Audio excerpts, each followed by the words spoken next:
Attorney Rico, kahapon, very, may pahabol tanong si Senator Robin Padilla, ano?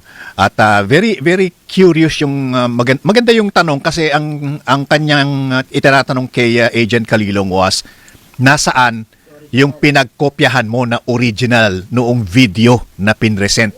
Okay.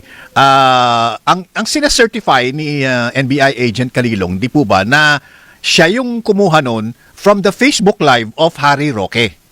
Now, ang tanong doon, is there such a thing? Yung original copy na pinagkuhanan o pinagkopyahan or which was downloaded na ngayon nakahapon ay pinresinta na nga ng prosecution?